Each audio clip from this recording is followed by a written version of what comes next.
This is Larry Gonzales from Align Mortgage with your Mortgage Market Minute. I got two reports that we're going to talk about today that impact you. Then we're going to talk about Pulseonomics and Zillow Q2 housing forecast. Oh wait, before I do that, please like, subscribe, or comment. So here we go. Prices, another record month. Another record month in May for single family home median sales prices and condo median sales prices.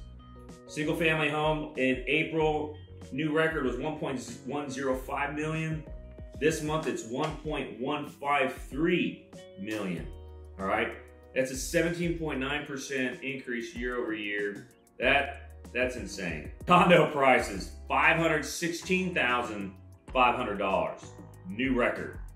Okay, so how many homes are sold? Well, 15% decrease in single family homes. Still not enough inventory, single family homes. Only 344 sold in the month of May. All right, 15% increase in condos sold though, 688. Twice as many condos sold as single family homes. It's not because people don't want to buy single family homes. It just aren't that many, a lot more condos. All right, so, and affordability. With higher interest rates, you know what? That's a bigger mortgage payment at 1.2, 1.5 million. Days on market, we're now even. All right, 10 days on market is the average. I think June we see a flattening of this curve. This curve up in appreciation or median sales price, I think we flatten, maybe come down a little bit.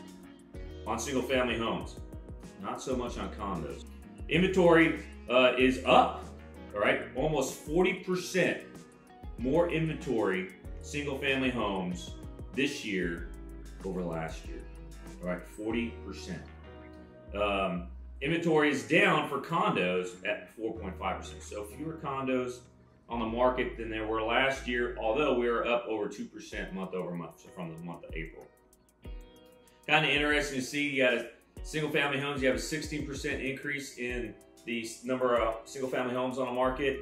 Kaneohe, Windward Side, 34% decrease. All right, there's just a lot. They're not building homes out there. They're not building homes in Kaneohe on the Windward Side. They're not building homes in Kailo. Right? There's no more room out there. All right, so just a little fewer people, and people are buying out there. They're buying out there forever. All right, and they're not selling. People are buying on the West Side. They're selling. All right, so that's a housing report. Really a positive housing report for the month of May. Positive if you're a seller, but I think, you know, one thing you got to look at is down the road. All right, we're going to see this bell curve, all right, flatten out and maybe go down a little bit. All right, does that mean homes are going to depreciate? No, it's just really the rate of appreciation is going to decelerate. Not so much on condos, all right, based on what I'm seeing in the market locally. Big thing that came out this week, I ain't gonna lie, I hadn't seen this before. Q2 home price expectations survey. Again, 114 top economists in the country, all right? Their home price expectations for every year for the next 5 years, their average is gonna be 4.8% appreciation. That's pretty damn good, all right? That's really good. And because the cumulative appreciation over 5 years would be 26%. That's a great rate of return. All right, I would think that Hawaii will be a little better than that, but across the nation, that's still very, very good.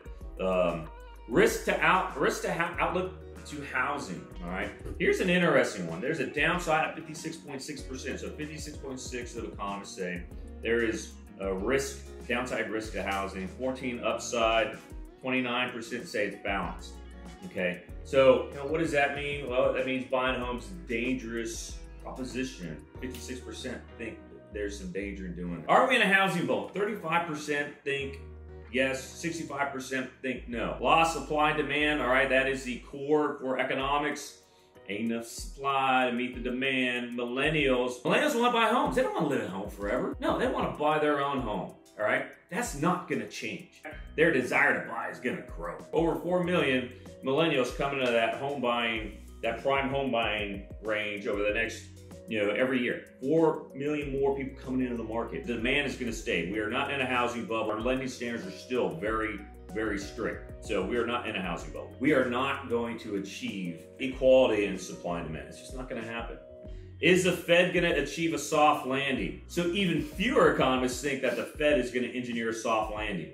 And 71% think they are. Soft landing, they're kind of talking about recession. A recession is where you have 2 quarters where the gross domestic product, the economy, is negative. All right, our first quarter this year was negative. If the second quarter, which is over with, March, April, May, April, May, June, all right, when the second quarter is over with, all right, we will get the first reading on the gross domestic product. All right, initially they were talking, I think, 3% growth. Those numbers are coming down. The Fed has not been able to control inflation. And if they try and go too hard, too fast, which I'm thinking they're gonna do, they're gonna inject pain into the economy. When the Fed funds rate gets raised, basically the government is trying, or the Fed is trying to stop people from spending money. Here's what happens to you, the buyer, the regular human being who's living out here. When the Fed raises its Fed funds rate, guess what goes up? Your credit card interest rate is gonna go up. Fed is not going to achieve a soft landing. They don't know how, because and they're doing what they can, but guess what? They don't control supply chain. All right, China's opening up again, we think, but what happens when China opens up? It's not immediate. It's not like all the ports are going to get cleared and all the goods are going to be out, right? That's not going to happen. That takes time. We've got 2 or 3 months before we see that supply chain begin to shift. But what happens when China wakes up? What do they use every day? Energy. Right now, our energy situation is a mess. And guess what? When China starts opening up, they are going to be a huge consumer of energy. Where are they going to get it from? Maybe Russia? Okay. That's probably what's going to happen.